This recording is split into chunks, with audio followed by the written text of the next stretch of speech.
It's a pleasure to welcome Dane Wigington to the program. He is lead researcher for geoengineeringwatch.org. Dane, pleasure to have you on. The topic today is chemtrails. For people who may not know what these are, let's just start there. What are chemtrails? Chemtrails is a layman's term, David, for geoengineering, which is climate engineering, also known as solar radiation management. So in this case, the science terms are very important. The semantics are important so that people find hard science data and not conspiracy theory. So this is an attempt to modify the Earth's climate systems.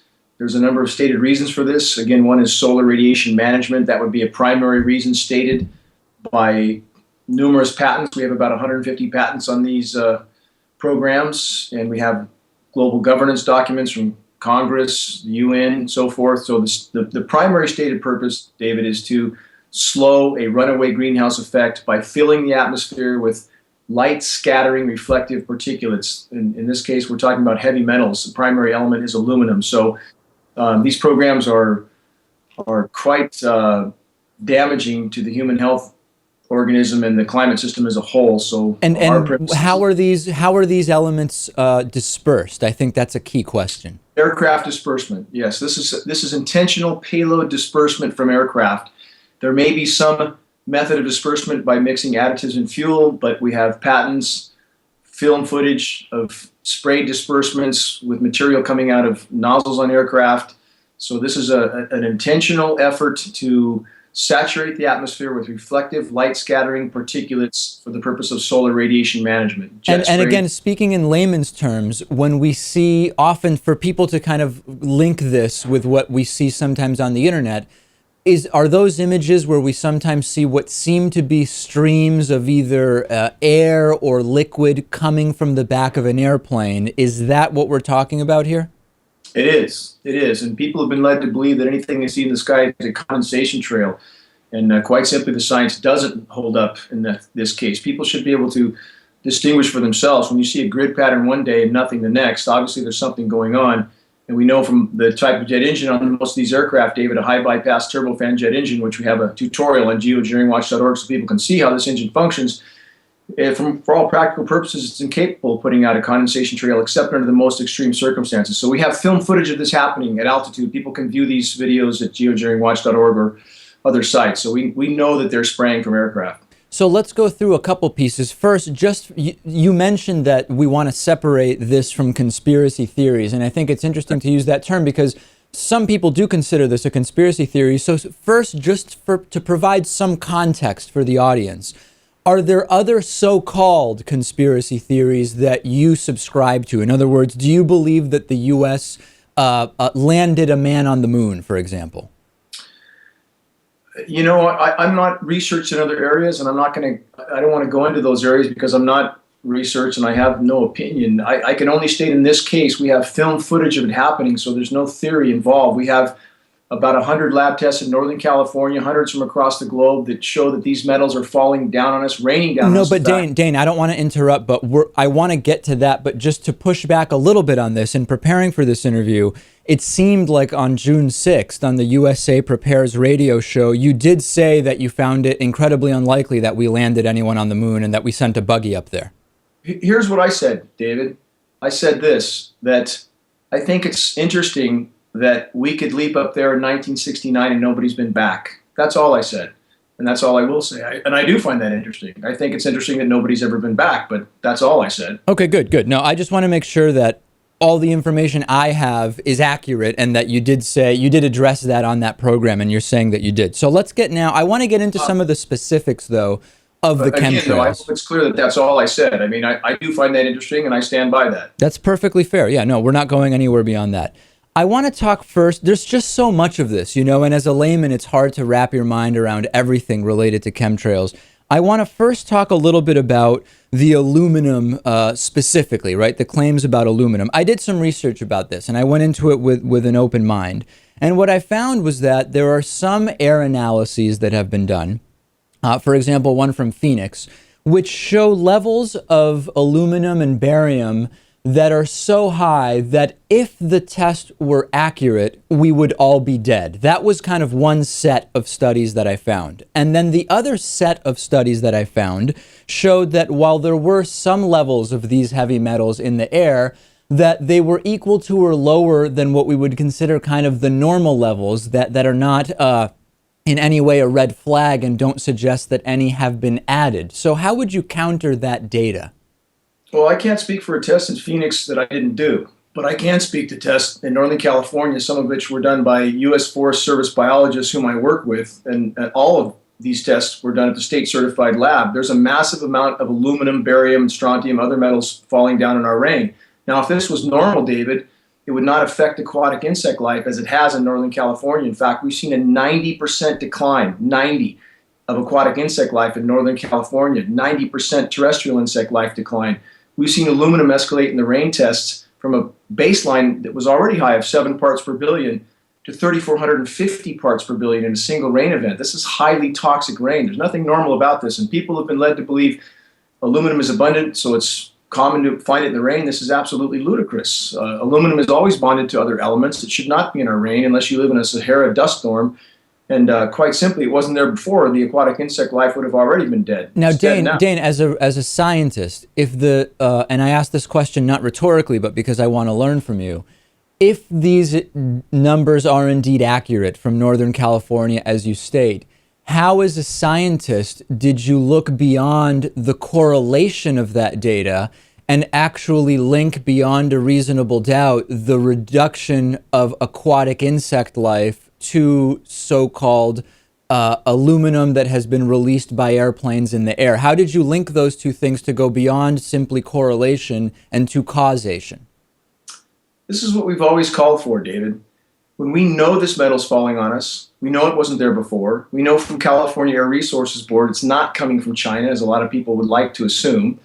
And we know it's in extremely toxic levels, so much so that it's changing forest floor pHs 10 to 12 times toward alkaline. We know this as well because we tested. I've been in the field with USDA soil scientists, and we've verified this fact. So bottom line is there's a massive contamination. It matches the climate engineering patents exactly. My background with Bechtel Power is with renewable energy. We have so much of whatever's coming out from behind these aircraft obscuring our skies that it's blocking 70-80% of my solar uptake, which is the exact goal of geoengineering.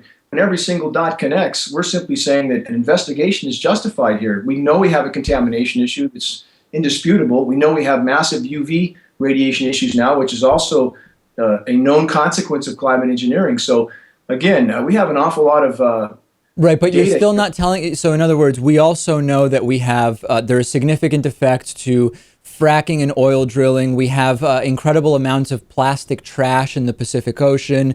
Right, there are so many other factors which you're not even considering here. You're simply saying, hey, we see this when we measure the atmosphere, and we see this happening to aquatic insect life, but you're not putting anything together in terms of a causal relationship. You haven't stated anything, at least. When you have patents that state the express goal of spraying aluminum from the back of aircraft, when we see this happening, we have film footage of it happening, in fact. When you have the world's most recognized geoengineers stating on the record that their intent is to dump 20 million tons of aluminum nanoparticulates into the atmosphere annually, right? And you have global governance documents from the UN, from Congress, at what point do we say that all these dots match up? And certainly this contamination is coming from somewhere. Right, and, but again, Dane, I don't want to belabor the issue, but again, that's 3 times. Where do you think it's coming from, David? I would ask you, where do you think this contamination is coming from? Because it's new. I'm not but that's the thing. I'm not a scientist. This, Dane, now by asking me that question, you're going down the same path that the religious extremists go down. No, Hold on though, Dane, let me get the question out. It's not fair not to let me get the question out. Well, I'd like to answer that question. We have film footage of it happening. So when you ask me about this as if it's a theory, when we have film of KC-10s, KC-135, C-17 Globemasters, all spraying at altitude with nozzles visible, I don't know where the speculation is here. Okay, so let me tell our television and radio audience, we're going to go to a break here, but we're going to continue talking to Dane. The full interview will be on our YouTube channel. What I'm saying is something else, though, Dane, and you interrupted me when I was trying to get to it, which is, you're not putting together a causal relationship. You're putting together a correlation here, and that's not good science. But let's pause for a second, because I don't want to only focus on this, because I have so much else to talk about. And we'll provide all of your website information. People will have a chance to do all the research, so don't worry about that. I want to talk about when we see planes that appear to be visually spraying. Okay, I focused a lot of my research for this interview on this, and in fact, I happen to live in New York City. I live in Brooklyn, which is basically at the epicenter of three major airports: LaGuardia, JFK, and Newark Airport. So let's go through my observations piece by piece, and then I'll let you tell me where I'm kind of going wrong here. The grid patterns that have been identified, okay?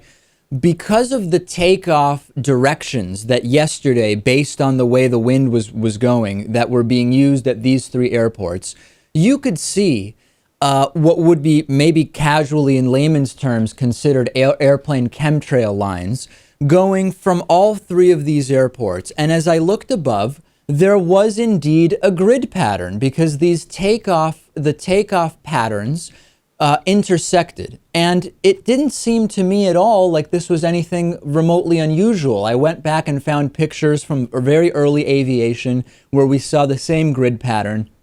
Connect the grid pattern to proof that this is heavy metals being released into the atmosphere. First, when you say very early pictures, we know these programs have existed since the late 40s, so we would expect to see such pictures. Second, over Northern California, we've pulled all FAA flight paths. We do not have east-west flights above us, but yet we have east-west grid patterns on numerous days. We pulled through a congressional rep the FAA GPS flight tracking records showing these planes making loops, literal loops. You can't get these GPS records without congressional approval from state representatives. So we know that these planes are making completely non-conventional flight paths all over the state. We know this. I mean, we're not guessing. Couldn't it be, Dane, and I asked this, couldn't it be that even though they're not making what would be considered a traditional commercial or transportative airplane flight pattern, that they could be doing other things which, in my research, again, this is just my research, going into this with an open mind, have all been identified, right? Sometimes these so-called chemtrails are. Hold on a second, Dane. Hold on. Please let me get the question out. No, I don't think that you're trying to be objective here when you refuse to use the science terms. I don't think that's being objective. Tell me the term I should use, and I'll phrase my question in that context. Climate engineering, stratospheric aerosol geoengineering, solar radiation management, stratospheric aerosol injection. But those terms imply proof of something that I haven't seen proof of. So can we find a term that would be more neutral we can use for what Climate engineering, that's what we're talking about. No, but unfortunately, let me pick a term that I think is maybe more neutral. Can I call them so-called chemtrails? Would that be fair? You can't possibly believe I would think that that's being objective. Of course I don't. This is stratospheric aerosol geoengineering. You have a mountain of science to back it up. And if you use the terms you're using, you come to conspiracy theory on Wikipedia instead of hard science. And it seems that's the primary tool the journalists use to try to discredit an issue that has a mountain of science to back it up. I don't know about that. I didn't use Wikipedia at all for my research. The point I'm kind of going to is this. In my research, Dane, and again, just let me get the question out, and I've provided you certainly time to respond here. It seems to me that all of these visual phenomena, let me call them that some in your field call stratospheric geoengineering, have been explained as a combination of, and I'll just state this and then you'll have a chance to respond: fuel dumping, smoke generators to study wake vortices, tankers that release fire retardant for fighting fires or training for fighting fires. Some engines release exhaust, some airplanes have flares, and then, as you mentioned, there is the maybe albeit rare but existent condensation.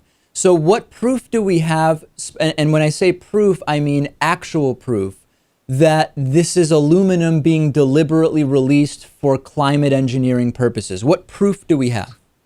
Well, first, David, when you say that we should feel better about something being a fuel dump, as if that would make things any better, I don't find that any better. And two, but that's a different argument. When we have film footage. You don't dump fire retardant at 30,000 feet. Okay, when you have military aircraft on film spraying from nozzles, and you have the same material listed in those patents showing up on the ground, I challenge anybody to look at the data. And when you talk about your research, I don't think that it's really qualified as research to say you observed a few trails above the airports near you. We've done years of hard research. We have film footage of this happening. We have numerous lab tests. We have science documents. We have, in fact, let's go back to 1966. People can look this up. If they look up 1966 government document, geoengineering, they'll find an 80-page presidential document that outlines the scope and scale of these programs. As of 1966, 10 federal agencies involved, 12 major universities involved, budgets in the hundreds of millions of dollars. That's hard proof, David, and people need to investigate it. Again, if they look at the science, they'll find hard proof to back this up, historical proof of these programs. Fair enough. I will allow that to be the last word on this. We have gone over our time. What I would recommend to the audience to do is the following. Visit Dane's website, geoengineeringwatch.org. Look individually at each of the claims that is made, and then research each claim individually, because I think that's the key to unpacking these hypotheses, which is step back from the broader theory and look at each piece that is said to make it up. We've been speaking with Dane Wigington, lead engineer, geoengineeringwatch.org. Thanks for being on. Thank you.